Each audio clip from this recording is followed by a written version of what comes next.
मंगलम भगवान वीर मंगलम गोपनाय मंगलम सर्वमंगल मांगल्यम सर्वकल्याणकारकं प्रदानं सर्वधर्माणां नमः शनै सहाय स्वानुभूत्या चकास्ते चित्रभावाय भावाय स्वरूपावान एवं शशुरपाज्ञान दर्शन श्रीशानकाईरा बाबा सर्वेश मारो शाश्वत दर्शन ज्ञान दर्शन बाकी बदा सिंह दर्शन काम एक शुद्ध सदा रूपी ज्ञान दर्शन माई सैन्य थे मारो जरी प्रमाण मात्र किए गए ये जान तो अंत में हम लोगों ने कर हुए कि जीव जाने हाथ में कशुमो पाने लगे मध्य अप्रमत के प्रमुख में जीव को विनायक भाव यही किसी की कथाएं मेरे हाथ से होते जिनमें तो तुम्हें ज्ञान में शिकारत में किए जाने के कर्मों के लिए बुरा बंद करने जो वचन में उनको मृत्यु पाने सर्वेश ब्रह्म जी धर्म सिद्ध केवली प्रतिभाष ओम श्री नमः शिवाय नमः शिवाय।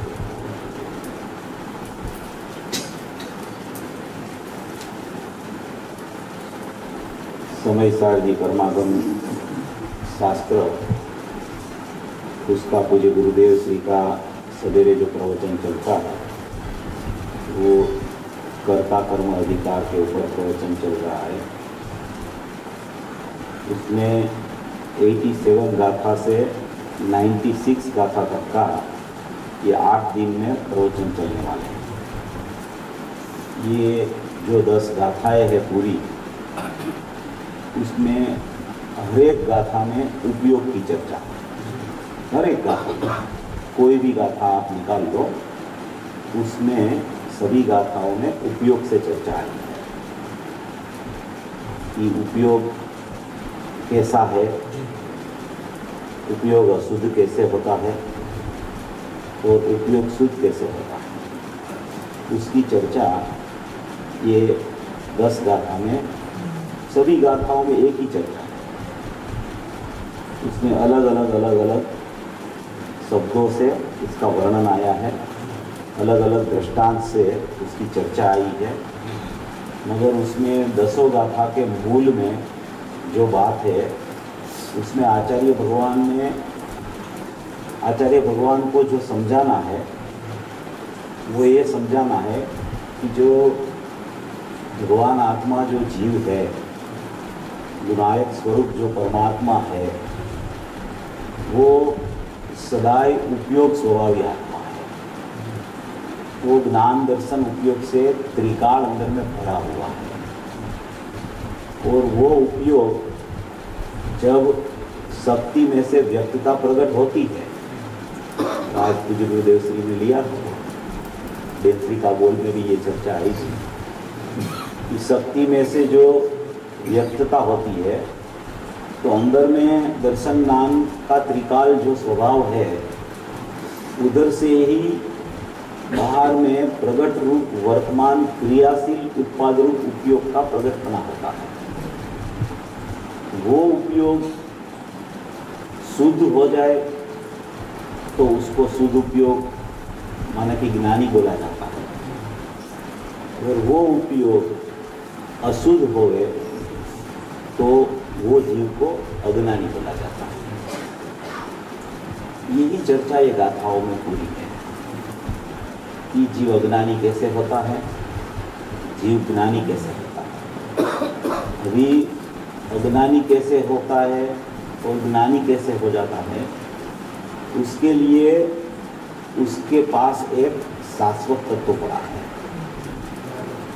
वो शाश्वत तत्व है, उसी में कोई अज्ञानपना की सम्यज्ञानपना होना ऐसा नहीं है, वो तो है ही।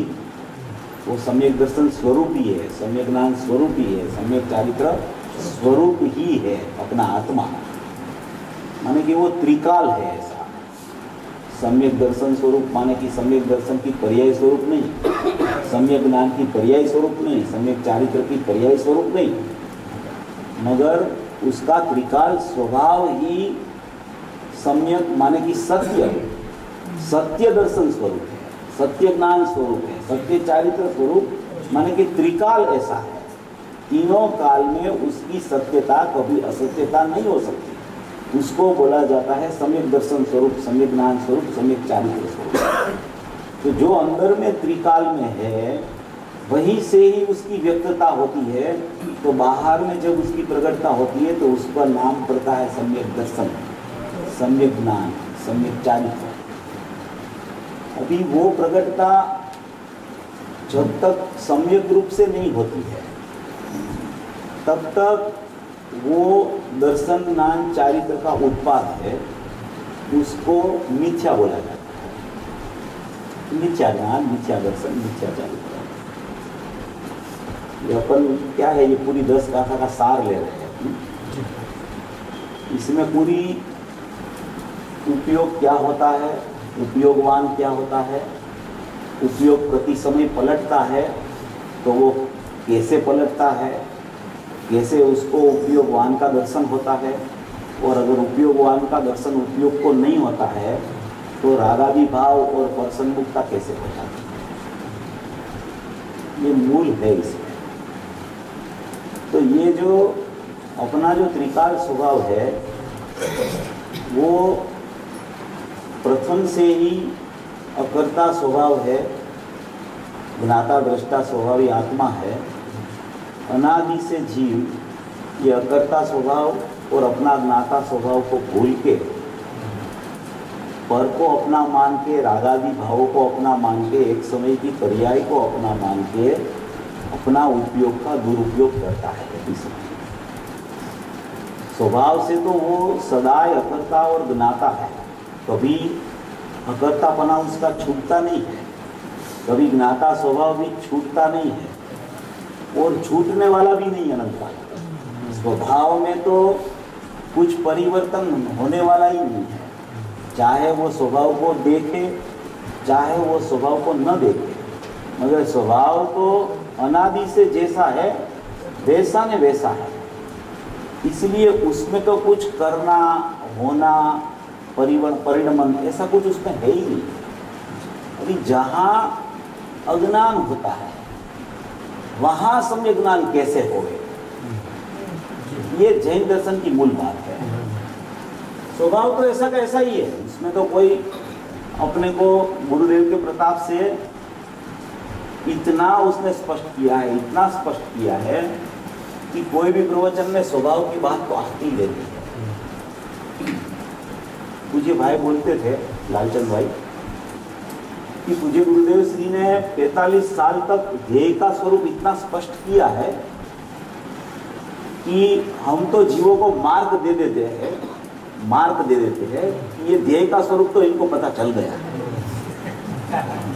मार्ग देते हैं, पता तो नहीं चला है, मगर इतना तो हम छूट रखते हैं कि गुरुदेव के प्रताप से उसको ये तो पता चल गया कि ध्येय कैसा है, उसमें माने वर्तमान उत्पाद में वाली पर्याय का अभाव है, वो पर्याय से रहित है, वो अनंत गुणात्मक अखंड एक शाश्वत परमात्मा है, वो ध्रुव है, वो निबिड़ है, चैतन्य स्वभावी आत्मा है, परम परिणामी भाव लक्षण से लक्षित त्रिकाल है। ऐसा तो उनको गुरुदेव के प्रताप से पता चला है। वैसे सब विषय का गुरुदेव के प्रताप से पता तो चला है, मगर उसकी कहीं न कहीं सूझ चलती नहीं है।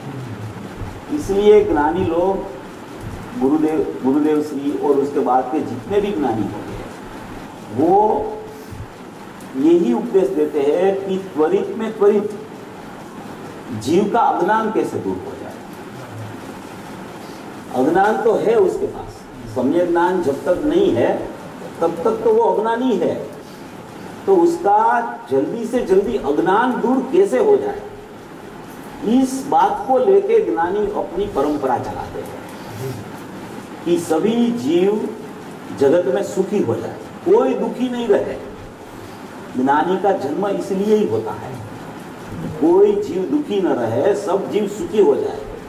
और सभी जीव है उसको सुख चाहिए,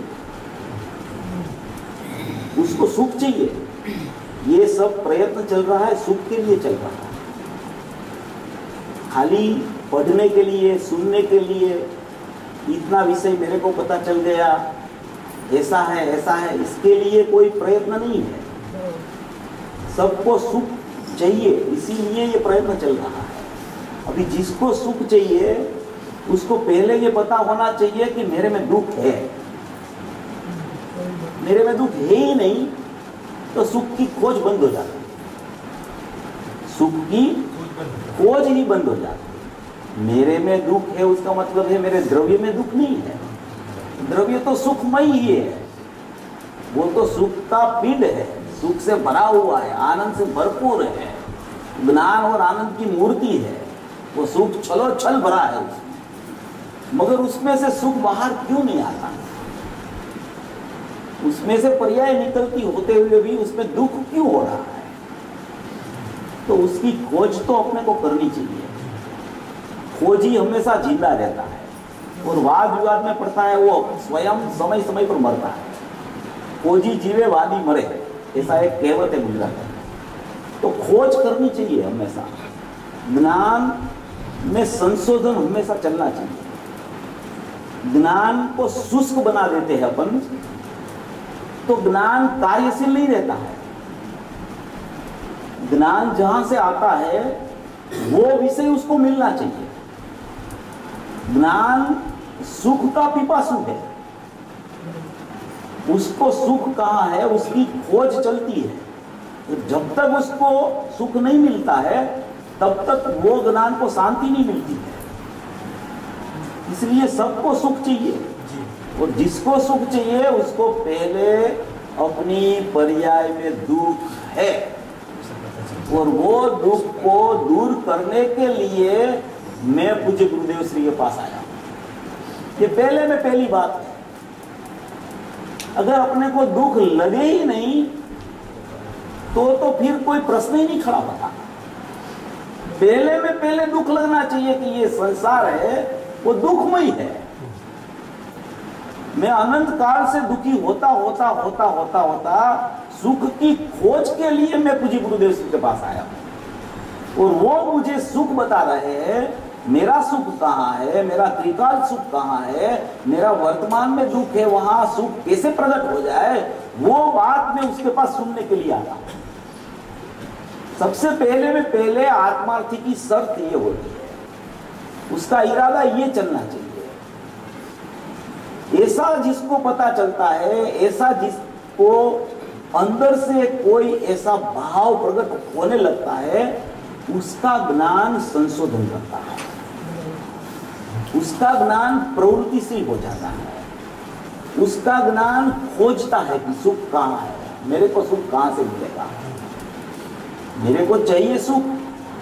और पूज्य गुरुदेव श्री फरमाते हैं सुख तेरे पास है, कहीं बाहर से नहीं आता, कहीं पर से नहीं आता, कोई ज्ञानी तेरे को सुख नहीं दे पाता।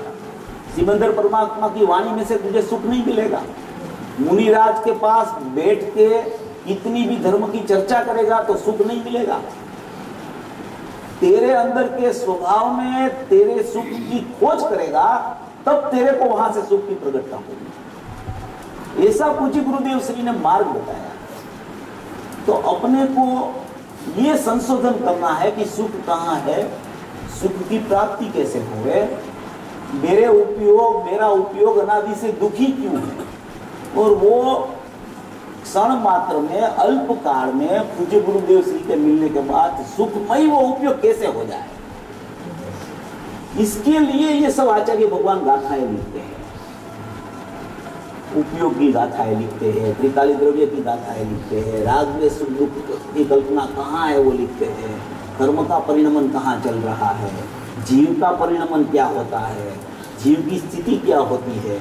ये सब आचार्य भगवान एक एक गाथा में अलग अलग तरीके से जीव कैसे भी वो सब बातें समझ के अंदर में कैसे आ जाए, इसके लिए स्पष्टीकरण आता है गाथाओं में।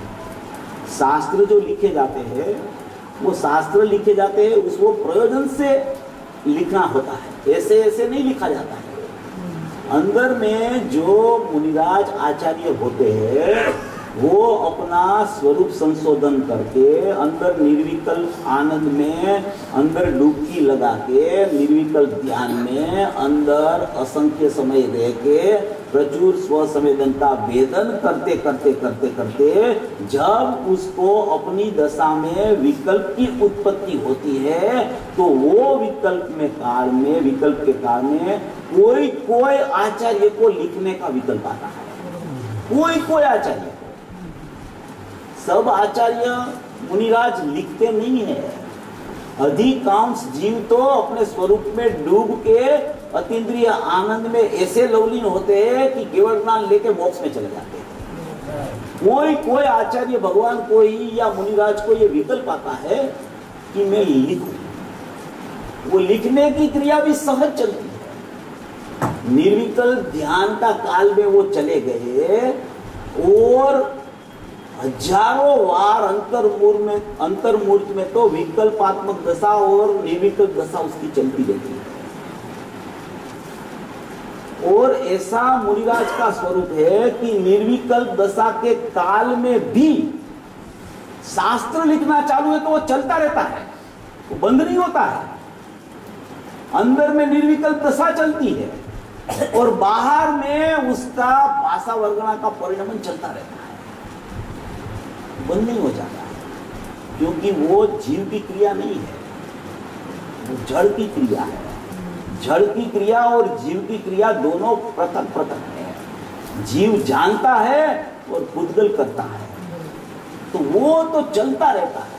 मगर वो ऐसा क्यों, ऐसा कैसे लिखा गया कि भवी जीवों का मोक्ष का निमित्त बना वो उनकी सविकल्प दशा में पड़ा है। मुनिराज और आचार्य भगवान की जो विकल्पात्मक दशा है वो अज्ञानी जीव के लिए मोक्ष तक ले जाए, उसका विकल्प इतना निमित्त पड़ता है उसको कि उसकी वाणी का जो वर्णन उसने जो अंदर स्वसंवेदन करके अपना निर्विकल्प दशा में जो अंदर में डुबकी मार के अंदर के प्रदेश में फैला के अपना ज्ञान उसने जो देखा है वो विकल्पात्मक दशा में बाहर आके उसका वर्णन लिखा जाता है। और वो वर्णन पढ़ के कोई जीव ज्ञानी हो जाता है, कोई जीव मुनि भी हो जाता है, कोई जीव को केवल ज्ञान हो जाता है। ऐसी मुनिराज की दशा होती है। ऐसे आचार्य भगवान के शास्त्र भाग्य योग से अपने हाथ में आ गए और वो शास्त्र का मर्म इतने सालों से ऐसे ही पड़ा था, वो पूज्य गुरुदेव श्री ने स्पष्ट किया कि मुनिराज का स्वरूप क्या होता है, आचार्य का स्वरूप क्या होता है, सम्यक दर्शन का स्वरूप क्या होता है, मिथ्या दर्शन तेरा क्यों बना रहा है, क्यों तेरा सम्यक दर्शन तुझे नहीं हो रहा है, सम्यक दर्शन की प्राप्ति तेरे को नहीं होने में बाधकता क्या क्या है। वो पूरा वर्णन पूज्य गुरुदेव श्री के वाणी में 45 साल तक आया है कि जीव कहाँ रुकता है, कहाँ चला जाएगा तो वो रुकेगा नहीं, आगे बढ़ेगा। ये सब बातें पूज्य गुरुदेव श्री ने बहुत स्पष्टीकरण करके कर दी है। इसलिए एक गुरुदेव है ना, एक गुरुदेव, जगत में एक गुरुदेव ही वक्ता है सचमुच। बाकी जितने वक्ता है वो भी श्रोता है, वक्ता कोई है ही नहीं। गुरुदेव एक ही वक्ता है, एक ही प्रवचनकार है और उसको सुनने से ही जीव का कल्याण हो जाएगा। उसके सिवाय किसी को सुनने से किसी का कल्याण नहीं होगा, किसी को भी सुनने से। पूज्य गुरुदेव श्री की वाणी में 12 अंग का सार भरा है, चारों अनुयोग का तात्पर्य पूज्य गुरुदेव श्री की वाणी में है। आगे पीछे का अनुसंधान लेके इतनी उसकी दीर्घ दृष्टि थी कि 200, 500, 1000, 2000, 5000 साल के बाद में भी उसका मार्ग जो उसने चालू किया है उसका कोई परिवर्तन नहीं कर सके। उस तक की उसकी दीर्घ दृष्टि फैला के उसने प्रतिपादन किया है। एक एक प्रवचन में न्याययुक्त बातें आई है। कोई भी सिद्धांत ले लो आप, उपादान निमित्त का सिद्धांत लो, ब्रह्मत का सिद्धांत लो, स्वभाव विभाव का सिद्धांत लो, निश्चय व्यवहार का सिद्धांत ले लो, नयो का सिद्धांत ले लो, माने कि त्रिकाली द्रव्य में अनंत गुण कैसे बसते हैं वो देख लो, एक गुण में अनंत गुण का रूप कैसे है वो देख लो, माने त्रिकाल स्वभाव में त्रिकाल का जानना कैसा है वो देख लो। एक एक बात को उसने इतना स्पष्ट किया है, इतना स्पष्ट किया है कि कोई भी जीव उसमें से कोई न्याय अपनी कल्पना से करने जावे तो वो पकड़ा जाएगा, वो चलेगा नहीं, वो ये मार्ग में नहीं चलेगा। तो अभी तो गुरुदेव का अक्षरश प्रवचन आ गया, उसमें सब चोखा आ गया है, पूरा गुरुदेव का जो भाव है वो उसमें प्रसिद्ध हो गया, प्रकट हो गया। इसलिए ये मार्ग में सबसे पहले मेरी वर्तमान पर्याय अनादि से दुखी है और मुझे सुख की खोज है, पहले में पहले ये सोच चाहिए जीव की। अगर दुख है ही नहीं तो फिर तो क्या करेगा जीव, कैसे उसको स्वभाव की प्राप्ति होगी, कैसे वो स्वभाव की तरफ जाएगा, कैसे स्वभाव का बहुमान आएगा, उसको आएगा ही नहीं बहुमान, उसको दुख ही नहीं लगेगा। उसको सवेरे से शाम तक की क्रिया एकदम बराबर सही साथ चलती है, रात को नींद बराबर आ जाती है, सवेरे उठते हैं तो सब व्यवस्था यहाँ तो बहुत अच्छी है, कोई प्रॉब्लम ही नहीं लगे उसको, तो फिर वो सुख की खोजी क्यों करे, उसी में ही तो सुख है उसको। इसलिए ये सुख की कल्पना चली है उसकी, सुख नहीं है उसमें, सुख तो अंदर में है, सुख अपने पास है, सुख कहीं से मिलता नहीं है, सुख कहीं से खरीदा नहीं जाता है, सुख कोई दे नहीं सकता है। सुख की प्राप्ति अपने स्वभाव में से ही, अपन स्वभाव को ढूंढे तो वहीं से ही सुख की खोज करके सुख के फुहारे फूटते हैं। ऐसा अपना जो स्वभाव त्रिकाल है, ऐसा जो अपना चैतन्य स्वरूप भगवान आत्मा है, ऐसा ध्रुव स्वभाव है, ऐसा परम परिणामी भाव लक्षण से लक्षित स्वभाव है, वही स्वभाव में से प्रति समय एक परिणमन रूप उत्पाद चलता है। उसको बोला जाता है उपयोग, पर्याय, दशा, हालत, अवस्था, जो भी बोलो। ये इस बात के लिए ये 92-93 गाथा आचार्य भगवान ने लिखी है कि शीतोष्ण अवस्था क्या है, उसके निमित्त से होने वाला राग द्वेष सुख दुख की कल्पना क्या है, वो पता कहाँ चलता है, ऐसी ज्ञान की स्वच्छता कहाँ है, और ज्ञान की स्वच्छता त्रिकाली द्रव्य जो है वहां से ज्ञान प्रकट होता है। वो त्रिकाली द्रव्य भी स्वच्छत्व से भरा हुआ है और उसका प्रकट होता हुआ ज्ञान भी स्वच्छ है। ये व्यवस्था है। दो विभाग है इसमें, एक विभाग है वो राग द्वेष सुख दुख की कल्पना और शीतोष्ण अवस्था का एक विभाग है, वो पुद्गल का विभाग है, और एक विभाग है ज्ञान की स्वच्छता और ज्ञायक, वो जीव का विभाग है। ये दोनों विभाग पृथक पृथक है। अपन ने गुरुदेव से इतना सुना है, सबको पता है कि अज्ञानी जीव की पर्याय में मिथ्यात्व सहित राग चल रहा है और ज्ञानी जीव की पर्याय में मिथ्यात्व रहित राग का विकल्पात्मक दशा में परिणमन चल रहा है। ये तो सबको मान्य है कि पर्याय में राग है, अज्ञानी को पर्याय में मिथ्यात्व है। कोई ऐसा बोले कि मेरी पर्याय में मिथ्यात्व है ही नहीं, वो पुद्गल में है, तो उसको कुछ पता नहीं। कोई ऐसा बोले कि मेरी पर्याय में राग है ही नहीं, पुद्गल में है, ऐसा इसमें लिखा है, तो उसको कुछ पता नहीं। प्रति समय पुद्गल में है, प्रति समय अपने स्वभाव को भूलता है, तो प्रति समय पर्याय में राग द्वेष मोह की उत्पत्ति होती है। ऐसा तो स्वरूप है। ऐसी तो अज्ञानी की पर्याय इस तरीके से ही चल रही है। अभी इसमें क्या लिखा है और वो कैसे समझ में आ जाए। महानुत्राणु गाथा में जो विषय आया है, 92 गाथा अज्ञानी की है और 93 गाथा ज्ञानी की है। वो अज्ञानी है, वो आचार्य भगवान ने ही प्रश्न उठाया कि अज्ञान से कर्म उत्पन्न होता है, और 93 गाथा में ऐसा उठाया कि ज्ञान से कर्म उत्पन्न नहीं होता है। जब तक अज्ञान है, अब अज्ञान किसको बोलते हैं कि स्वभाव का जिसको ज्ञान नहीं है उसका नाम अज्ञान है।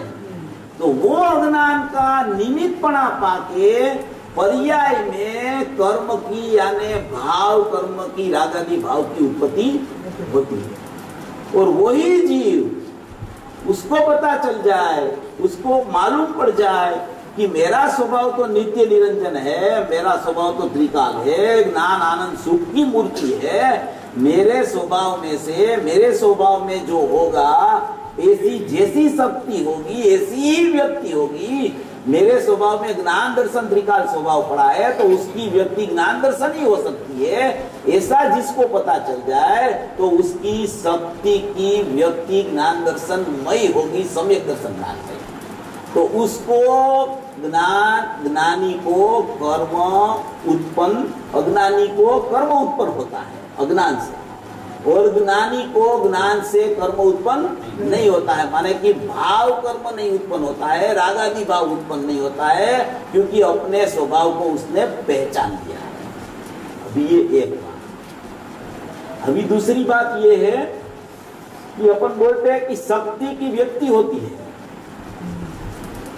अभी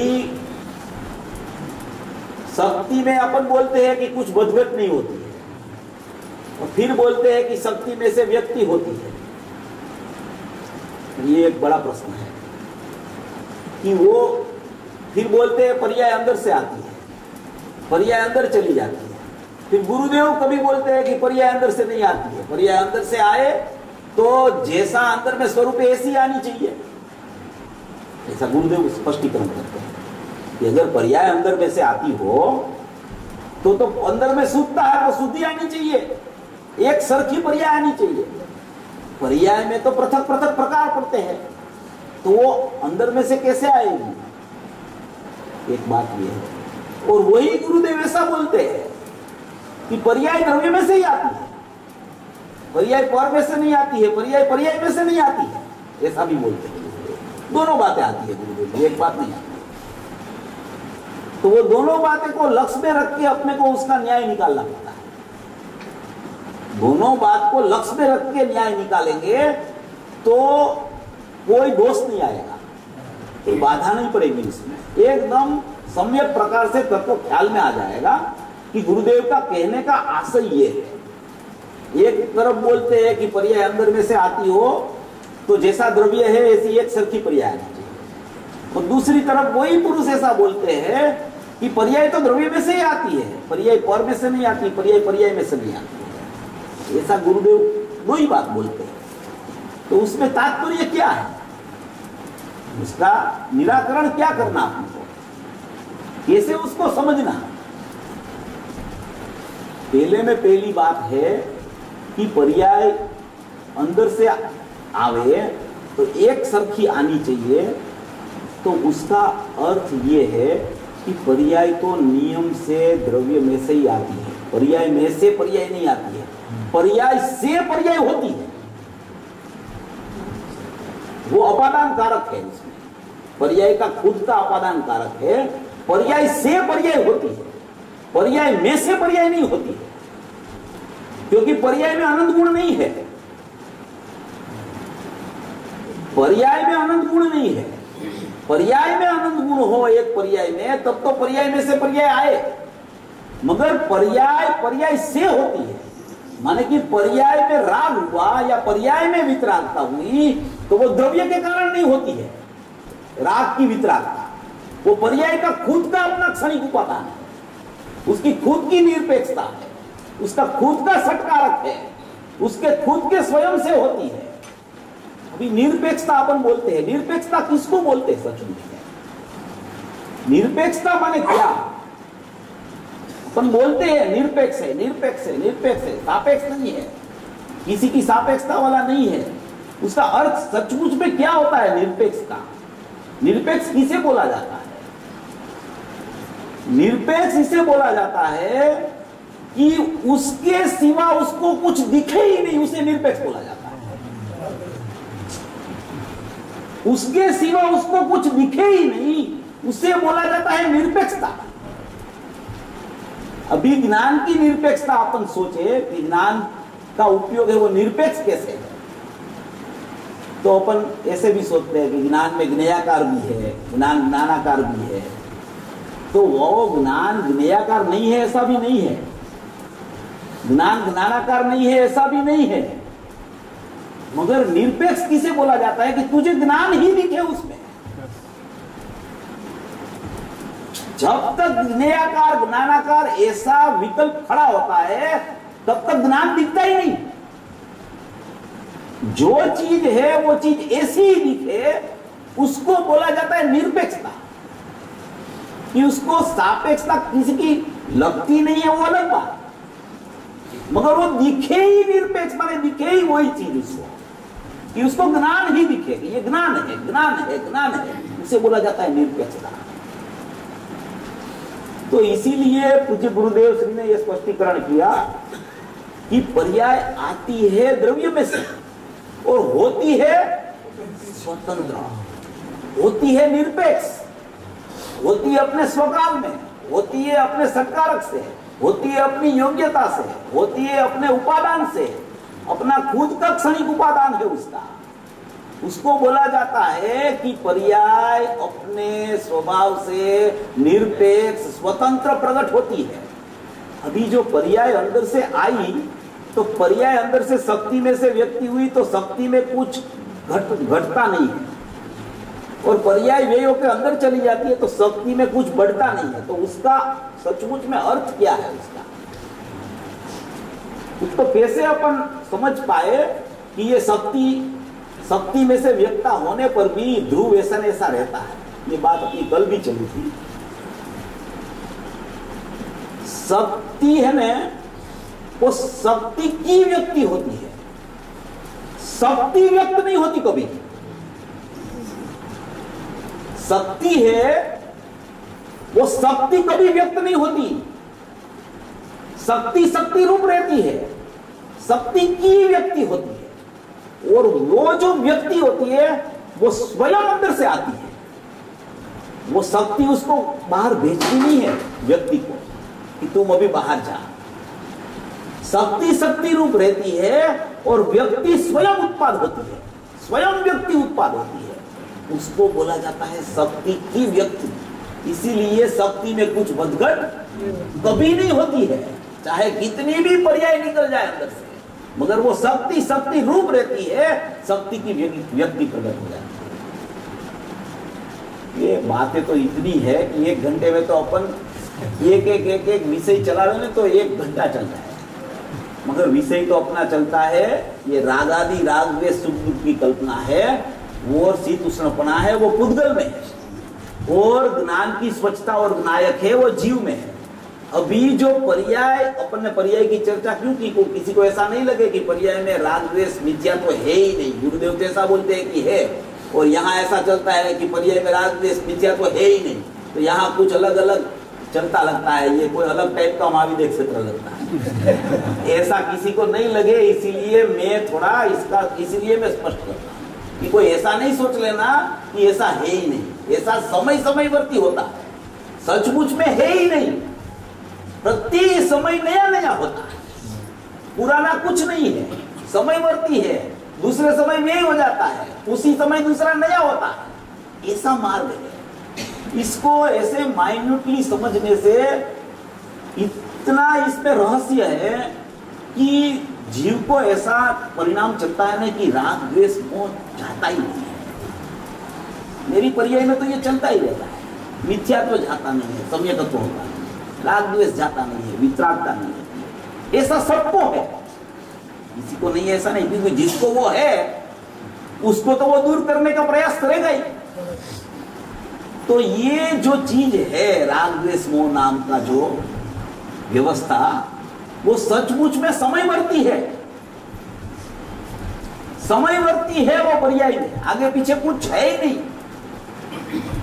अभी तो कोई मेरे को प्रश्न पूछता था कल या परसों कि वो राग द्वेष मोह सुख दुख की कल्पना वो उद्गल में कैसे चली गई। यहाँ आचार्य भगवान में लिखा है कि वो तो पुद्गल की अवस्था है, और हमने तो गुरुदेव के पास ऐसा सुना है कि वो तो जीव की पर्याय में होता है। तो यहाँ आचार्य भगवान लिखते हैं कि ये तो पुद्गल में है, शीतुष्णपणा पुद्गल में है, राग द्वेष पुद्गल में है, सुख दुख की कल्पना पुद्गल में है, और जीव में तो स्वच्छता है, और स्वच्छता का उपयोग है, तो पर्याय का तो कहीं आया ही नहीं इसमें। और हमें तो चिंता अनादि से पर्याय की ही चलती रहती है कि जो पर्याय द्रव्य में है ही नहीं, उसकी चिंता अनादि से है जीव को कि पर्याय क्यों फिरती नहीं है, पर्याय कब फिरेगी, कब ऐसा काल सुवर्ण आएगा, सोगानी जी जैसा कब होगा कि एक रात में मेरे को काम मेरा हो जाएगा, यही चिंता लगी है। तो ये ऐसा है कि सचमुच में ये सब समयवर्ती परिणाम है, आगे पीछे कुछ नहीं होता है। और सचमुच में राग द्वेष सुख दुख की कल्पना का अनुभाग द्रव्य कर्म में पड़ा है। द्रव्य कर्म 8 प्रकार का द्रव्य कर्म है, उसमें राग द्वेष सुख दुख का अनुभाग वहां पे है। ये ऐसा मत सोचना कि ये यहाँ तो कर्म की बात चालू हो गई है, ये द्रव्य कर्म क्या है, ये समझना पड़ेगा। राग द्वेष मोह अपनी पर्याय में से निकालना हो कि है ही नहीं ऐसा स्वरूप समझना हो, तो इसको समझने से वो सब पता चल जाएगा। इसलिए स्पष्टीकरण चल रहा है।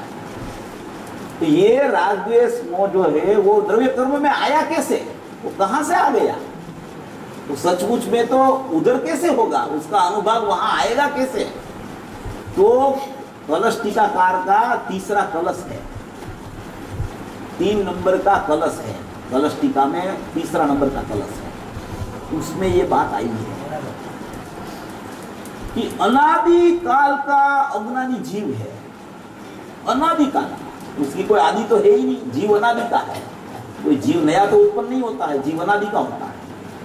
जैसे खान में से सोना और पत्थर, सोना और मिट्टी में सोना निकलता है, तो मिट्टी के साथ में ही सोना निकलता है। ऐसे जीव है वो कर्म के साथ में ही निगोद में से बाहर आता है। नित्य निगोद में से जब पहली बार जीव बाहर आता है, इसमें कई नए लोग हैं, उनको ये सब चीजें मालूम भी नहीं होगी। नित्य निगोद में से सबसे पहले जीव बाहर निकलता है, तो कार्मण वर्गणा का गट्ठा लेके वो जीव बाहर निकलता है, तो वो अनादि से है। वो तो अनादि की अज्ञान का निमित्त से उसको कर्म का बंध द्रव्य कर्म में अनादि से चल रहा है।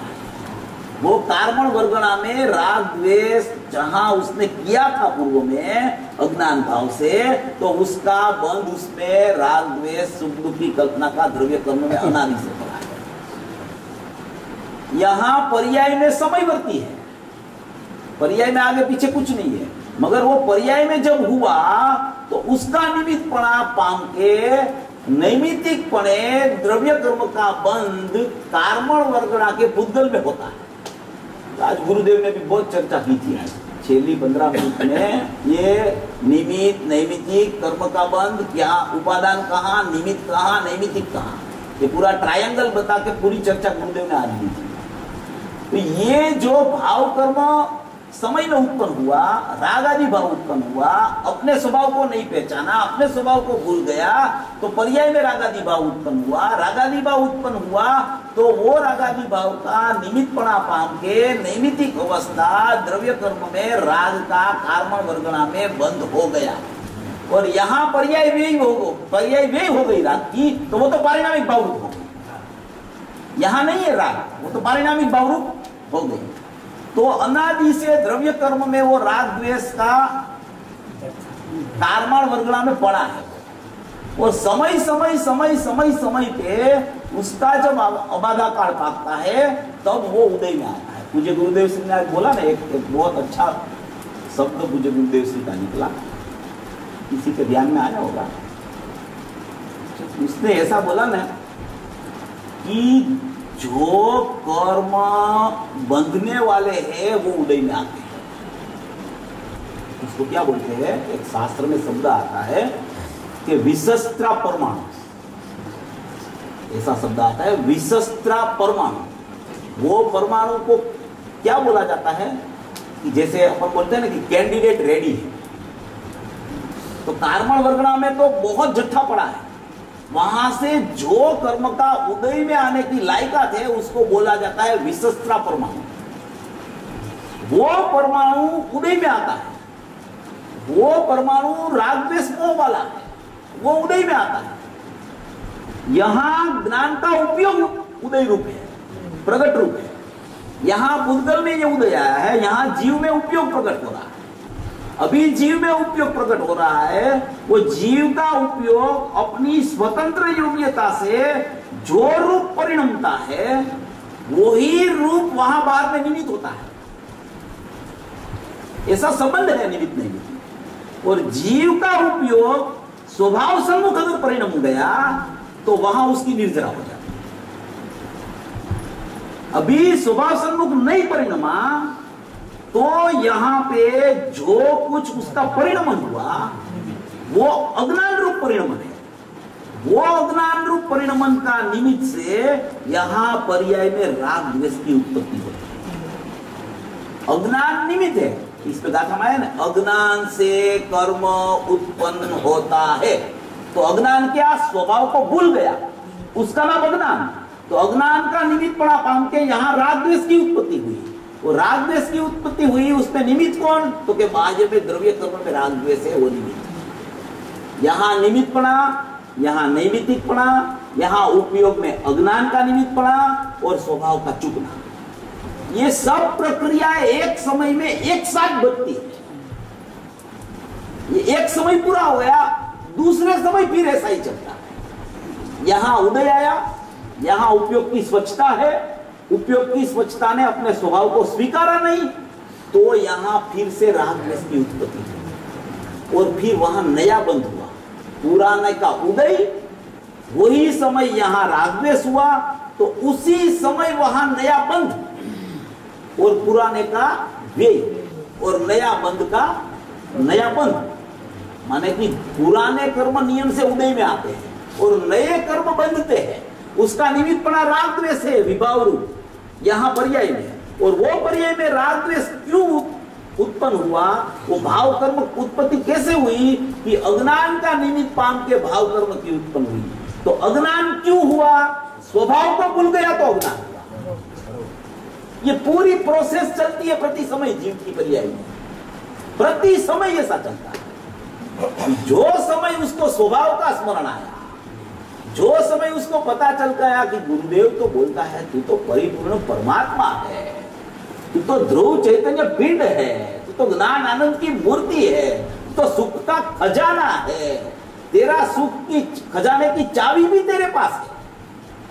खजाना बंद पड़ा है, चाबी तेरे पास है, वो उपयोग रूपी चाबी से वो खजाना खोल ले तो यहाँ राग द्वेष की जगह वितरागता प्रकट हो जाएगी। वहां से कार्बन वर्गणा में निर्जरा शुरू हो जाएगी और तू भगवान आत्मा जैसा है ऐसा भगवान बन जाएगा। ऐसा पूज्य गुरुदेव श्री बार बार स्पष्टीकरण करते हैं ना, तो पूज्य गुरुदेव पूरा पूरा करते हैं। जो आज कितना दृष्टांत दिया गुरुदेव ने। सबसे पहला दृष्टांत दिया शिल्पी का, फिर दृष्टांत दिया फोटोग्राफर का, और फिर तीसरा दृष्टांत दिया कि वो पिक्चर वाले सीन को लेके झाड़ी में लेके जाते हैं वो। तो तीनों दृष्टांत इतने प्रयोजनभूत कि शिल्पी के दृष्टांत में तो पूरी अनुभव की विधि छिपी हुई। शिल्पी के दृष्टांत में पूरी अनुभव की विधि छिपी हुई है। मेरे पास टाइम है, वो ले लेते हैं। बहुत लोगों ने सुना होगा,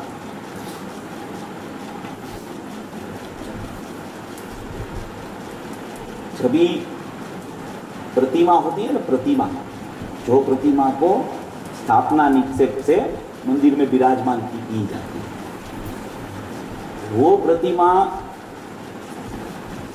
लेने के लिए जब जीव खान में जाता है पहले के जमाने में तो क्या था कि वो श्रीमंत लोग हैं ना, वो खुद जाते थे, वो कारीगर को 2-3 को साथ में लेके खुद वो खान पे जाके पत्थर सिलेक्ट करते थे कि अभी अपने को 60 इंच की प्रतिमा चाहिए, इतनी चौड़ी चाहिए, इतनी लंबी चाहिए, तो उसके लिए पत्थर कैसा लेना, कैसा मार्बल में से ये प्रतिमा बनेगी, ऐसे वो नाप करके करके करके करके वो पहले पसंद करते थे। वो एक मार्बल नहीं पसंद पड़ा, दूसरा तीसरा चौथा 25-50 मार्बल देख के फिर पसंद करते थे कि ये जो मार्बल है वो इतना उचित है कि इसमें से ये प्रतिमा निकलनी चाहिए। अभी वो पसंद की शिल्पी करता है, वो श्रीमंत तो क्या है साथ में जाता है, उसको तो कुछ पता नहीं, उसको खाली पैसा का होता है, तो वो जाता है साथ में, फिर वो पसंद करता है प्रतिमा के लिए मार्बल पसंद करता है। वो जब पसंद करता है ना मार्बल, वो मार्बल पसंद करने के टाइम उसका ज्ञान का उपयोग एकदम सूक्ष्म हो जाता है, इतना सूक्ष्म होता है कि उसको वो मार्बल दिखता ही नहीं, उसको प्रतिमा ही दिखती उसमें। एकदम वो मार्बल को देखता है तो उसको उसी समय प्रोसेस हो जाती है सब कि अंग उपांग इसके कैसे होंगे, इसका ये मुंह कैसे बनाएंगे, इसका ये कैसा होगा, इसका ये कैसा होगा, वो सब उसको कैसे पता चलता है कि सबसे पहले उसमें उसको प्रतिमा दिखती है, सबसे पहले प्रतिमा दिखती है, बाद में वो सोचता है कैसे काटूंगा इसको, टाकड़ा कैसे मारूंगा इसको, टाकड़ा मार के मैं टंकोत्कीर्ण कैसे करूंगा, वो बाद में सोचता है, पहले वो पत्थर में उसको प्रतिमा दिखती है। ऐसे जीव को सबसे पहले अपने ज्ञान उपयोग में अपने चैतन्य स्वभावी आत्मा का निर्णय होना चाहिए सबसे पहले कि मैं चैतन्य प्रतिमा हूं। सबसे पहले यह निर्णय होना चाहिए कि ये पांजरा है, पांजरा। तो गुरुदेव ने बोला ना, सिंह को पांजरा में पुर के लेके जाते हैं, पोपट को कहां पुर गया, पुर दिया पांजरा में। तो ये पांजरा है, ये पांजरा में चैतन्य प्रतिमा पड़ी है, एक शाश्वत जीवंत प्रतिमा है, जीवंत, वो चैतन्यमयी है। वो चैतन्यमयी प्रतिमा उसके उपयोग में सबसे पहले दिखनी चाहिए कि मैं चैतन्य प्रतिमा हूं। बाद में सब निर्जरा शुरू होती है, पहले निर्णय होता है, और वो निर्णय चैतन्य प्रतिमा का होता है सबसे पहले कि मैं यही हूं। जैसे वो शिल्पी को मार्बल दिखता ही नहीं है, वो मार्बल देखते देखते जब तक मार्बल दिखता था तब तक उसने वो मार्बल पसंद नहीं किया था। जब तक मार्बल दिखता है तब तक मार्बल की पसंदगी नहीं होती है। जब चैतन्य प्रतिमा दिखती है उसमें, तभी वो बोलता है कि ये मार्बल ले लो। उसने देख लिया कि ये चैतन्य प्रतिमा इसमें है, मैं इसमें से बनाऊंगा चैतन्य प्रतिमा, ऐसा नहीं, उसमें है, ऐसा भी उसका विकल्प चुन गया, ये चैतन्य प्रतिमा ही है, ये मार्बल है ही नहीं, ऐसा निर्णय होता है उसको। उस निर्णय के पीछे स्वसंवेदन आता है, उस निर्णय उसको करके फिर वो मार्बल लेके आके उसके गांव में टाकड़ा मारना शुरू करता है। वो टाकड़ा मारता है और अपना निर्णय को देखता है, टाकड़ा मारता है और अपनी चैतन्य प्रतिमा को देखता है, फिर वो टाकड़ा मारता है, फिर यहां से यहां से फिर वो बन जाती है। तो बनते बनते बनते बनते भी अभी उसमें कुछ ना कुछ बाकी रहता है। तो उसको क्या बोलते हैं कि पहले निर्णय आता है, चैतन्य प्रतिमा, चैतन्य प्रतिमा ही है, फिर वो उसका अंग उपांग निकालता है। तो वो निर्णय को दृढ़ किया उसने, ये बराबर है, मेरे निर्णय के अनुसार ही ये चल रहा है। फिर वो पूरा जो चैतन्य प्रतिमा जैसी है उसका जैसा ही सेम आ जाता है, तो वो निर्णय दृढ़ की जगह दृढ़तर होता है। और जब वो चैतन्य प्रतिमा निकलती है तो ऐसा बोला जाता है कि इसने जो निर्णय किया था वो दृढ़तम हो गया, तो बन गई चैतन्य प्रतिमा। जैसी थी ऐसी निकली, उसको बोला जाता है प्रतिमा इसने बनाई। वो तो थी अंदर में, उसको कौन बना सकता है प्रतिमा को? उसको बोला जाता है निर्णय, उसको बोला जाता है निर्णय का फल।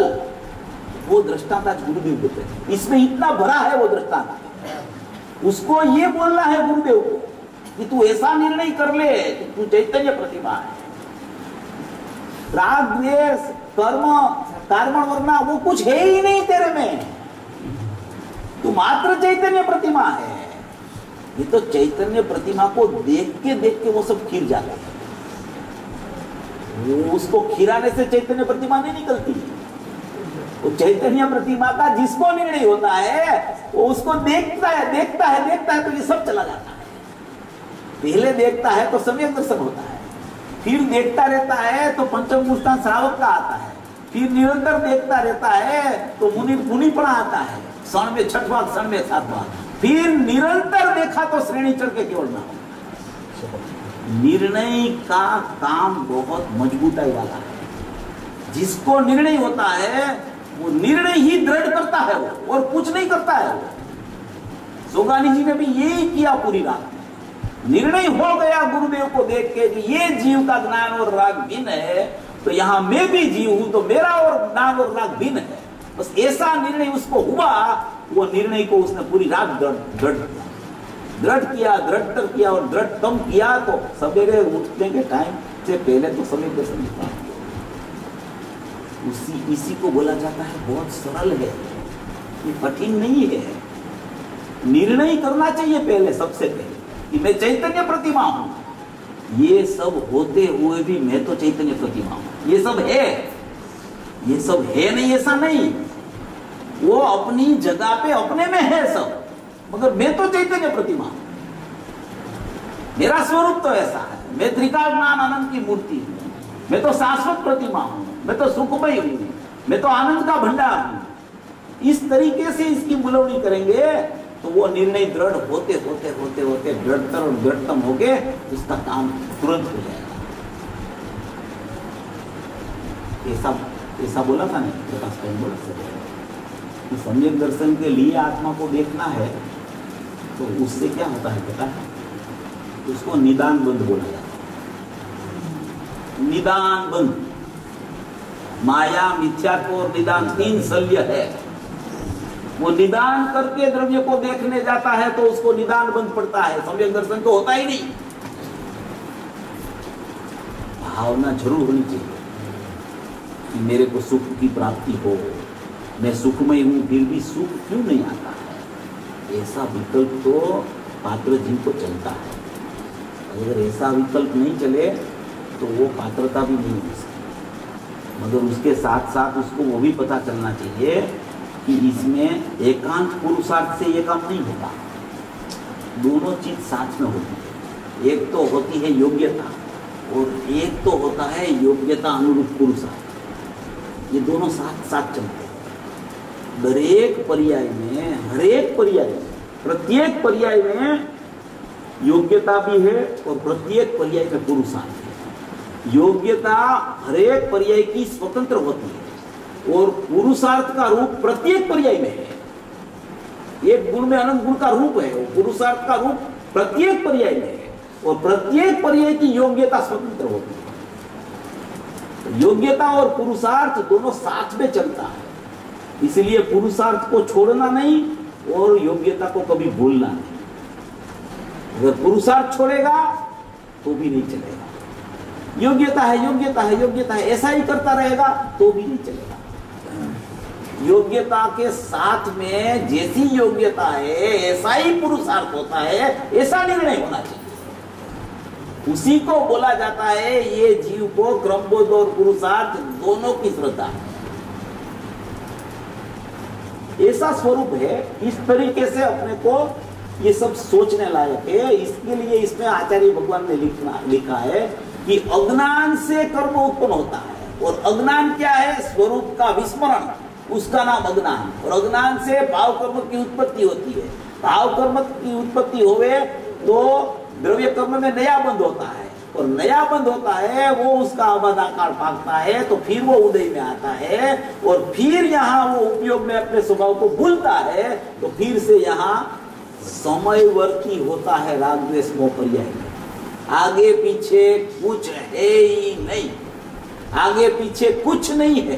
पूर्व की पर्याय का वर्तमान पर्याय के साथ कुछ संबंध नहीं, वर्तमान पर्याय का भविष्य की पर्याय के साथ कुछ संबंध नहीं। अपनी जो संस्कार वाली बात हुई थी वो रह गई थी। तो संस्कार किसको बोलते हैं?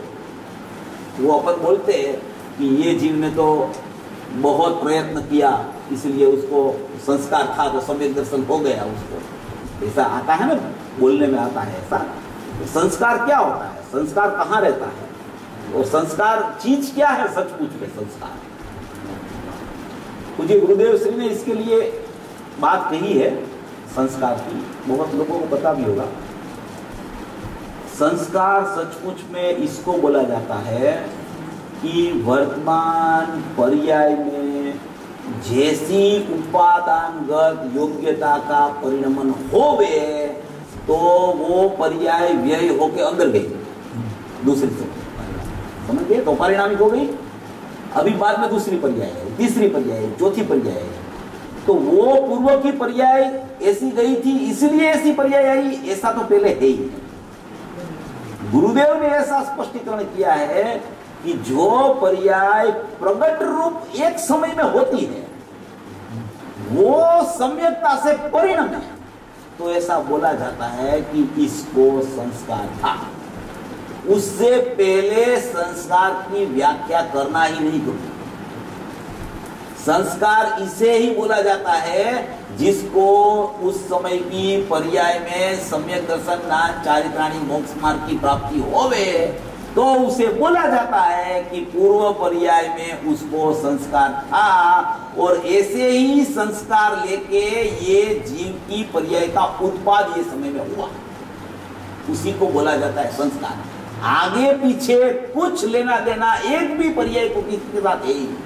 अरे एक पर्याय को एक दूसरी पर्याय से तो लेना देना नहीं है, उसको द्रव्य से भी कुछ ना लेना ना देना है। तो पर्याय का पर्याय से लेना देना तो कैसे होगा? जिसमें से वो निकलती है उसमें से भी कुछ लेके नहीं आती है, वो निकलती है तब स्वतंत्र होता है सब, उसमें से कुछ लेके नहीं आती। ऐसी स्वतंत्र पर्याय की स्थिति है, ऐसी पर्याय की निरपेक्षता है, ऐसा स्वभाव है। चार भाव, तीन जो भाव है वो तो अपने पास प्रति समय चलते हैं। तीन भाव जीव के पास प्रति समय है। औदैहिक भाव प्रति समय है, सार्वसमिक भाव प्रति समय है, पारिणामिक भाव प्रति समय है। तो ये जो अपन ने जो जीव और पुद्गल की व्याख्या की अपन ने अभी, कि जीव, उपयोग, भाव कर्म की उत्पत्ति, द्रव्य कर्म का निमित्तपणा और शीत उष्णपणा, ये सब बातें वो तीनों भाव में घटा, पूरा निष्कर्ष आ जाएगा उसका कि मैं कैसा हूं। बस अपने को तो यही नक्की करना है मैं कैसा हूं और मैं कैसे प्राप्त हो जाऊं, मैं ऐसा ही हूं, उसी का नाम उसकी प्राप्ति। तो ये सब विधि पर्याय में प्रति समय चलती है, नहीं चलती ऐसा नहीं है। द्रव्य तो ऐसा ना ऐसा ही है, उसमें तो कुछ करना है ही नहीं, होता है सब उसके आश्रय से, होता है सब उसमें अहम करते हैं। सम्यक परिणमन उसके आश्रय से, उसका अहम करने से ही होता है। इतना ये गाथा का स्पष्टीकरण है। इसमें कोई प्रश्न हो तो 2-4 मिनट में पूछ लो, 5 मिनट का टाइम है। आपने कहा संस्कार की बात, ऐसा भी तो गुरुदेव कहते थे अभी संस्कार डालेगा तो यहाँ क्रम नहीं होगा तो अगले बंद हो जाएगा। सही बात है। इसका कैसे आता है? इसका घटन ऐसे करना कि अगले भव में जब पर्याय की प्रगटता होगी तब ऐसा बोला जाएगा कि पूर्व में इस जीव ने ऐसा संस्कार डाला था। संस्कार के लिए क्या पुरुषार्थ करें? संस्कार के लिए पुरुषार्थ ही नहीं होता है, अपने स्वभाव को पहचानना, उसी का नाम संस्कार बोला जाता है। संस्कार के लिए अलग से पुरुषार्थ नहीं होता है। अपने स्वभाव की पहचान करे, अपने स्वभाव को समझे, उसको व्यवहार से संस्कार बोला जाता है। उसके पूर्व की घटनाओं को संस्कार बोला जाता है। जिस समय स्वभाव की पहचान, मैं वही बोलता हूँ कि कि जैसे सम्यक दर्शन की प्राप्ति आपको आज हो गई है, तो आपने अपना स्वभाव का संस्मरण करके उसमें अहम करके स्वभाव का सम्यक दर्शन की प्राप्ति की। तो सम्यक दर्शन की प्राप्ति की तो उसी समय कोई जीव ऐसा बोलेगा कि ये जीव तो बहुत पुरुषार्थी था, ये जीव बहुत पुरुषार्थ करता था, इसलिए उसको तो सम्यक दर्शन होना ही चाहिए, उसके संस्कार ही ऐसे थे। अभी आपको आज सम्यक दर्शन हो गया इसलिए उसने ऐसा बोला। अभी आप 10 साल से पुरुषार्थ करते हो, 5 साल पहले उसने ऐसा क्यों नहीं बोला? जवाब दो आप, क्यों नहीं बोला ऐसा 5 साल पहले? फल आता है तभी उसके ऊपर आरोप आता है, तब तक आरोप आ ही नहीं सकता। ऐसा स्वरूप है।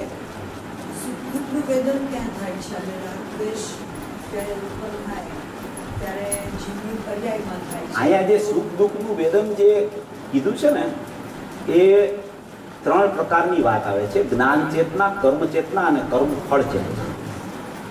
જ્ઞાન ચેતના એ ઉપયોગ લક્ષણ છે એને કહેવામાં આવે, રાગ દ્વેષ કાર્ય છે એટલે એને કર્મ કહેવામાં આવે, અને રાગ દ્વેષનું ફળ છે એ સુખ દુઃખ છે એટલે એ સુખ દુઃખ એટલે સુખ દુઃખની કલ્પના। સુખ એટલે બધું અતિન્દ્રિય સુખ નહીં, બહિર્લક્ષી ભાવથી એને સુખની કલ્પના થતી હોય એને સુખ દુઃખ કહેવાય।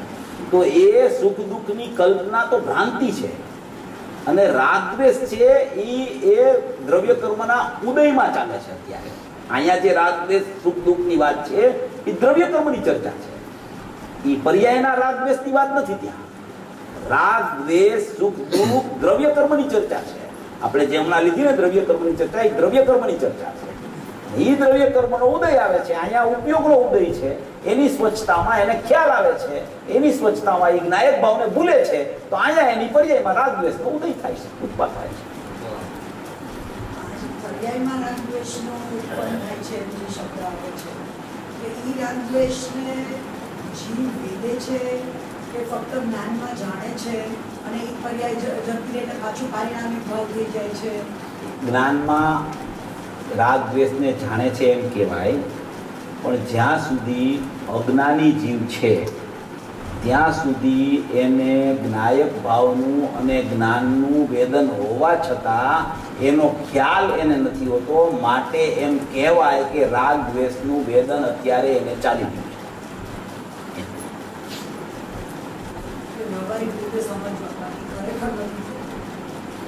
ખરેખર જ્ઞાન સિવાય કોઈનું વેદન કોઈ જીવને થતું જ નથી। એવા જ્ઞાનના વેદનનો જ્યાં સુધી સ્વીકાર નથી આવતો ત્યાં સુધી એમ કહેવાય કે આ જીવને અત્યારે રાગ દ્વેષનું વેદન ચાલી રહ્યું છે।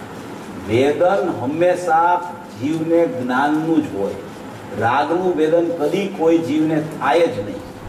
રાગનું વેદન જો જ્ઞાનમાં થાય તો રાગ જ્ઞાન સાથે એકમેક થઈ જાય તો કદી એની જુદાઈ સંભવિત ન થઈ શકે। માટે વેદન નિયમથી જ્ઞાનનું હોય, જ્ઞાનના વેદનનો સ્વીકાર ન આવે તો એ અજ્ઞાની થાય, તો અજ્ઞાનીને રાગ દ્વેષનું વેદન છે એમ વ્યવહારથી કહેવામાં આવે। कहता है कि झलकते हैं, स्वागत होते हैं पर और स्वयं, तो उसका जो लक्ष्य आता है ना उपयोग का, वर्तमान उपयोग का, तो अपनी झलकन में जाता है कि बाहर जो द्रव्य कर्म होता है वहाँ पर वो लक्ष्य करता है। 2 बात है उसमें, 2 बात है इसमें। ऐसा है कि पर की झलकन होती है तो सचमुच में तो पर की झलकन होती है, ज्ञान होता है। नहीं ज्ञान होता है नहीं, पर की झलकन होती है ऐसा बोला जाता है ना।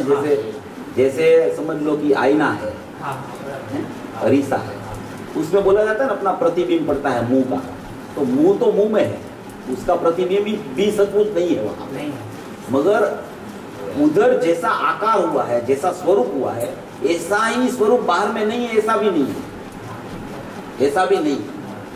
अभी सचमुच में तो उसको वो अरीसा में जो स्वरूप है ना वही ख्याल में आता है, सचमुच तो वही दिखता है, मगर वही दिखता है उसमें जब तक उसको उस अरीसा की माने कि ज्ञान की स्वच्छता नहीं दिखती है, जब तक तब तक क्या होता है कि वो उसमें जो बाहर ज्ञेय है उसका जो आकार बना है वहां पे, वो आकार पर नजर चलती है।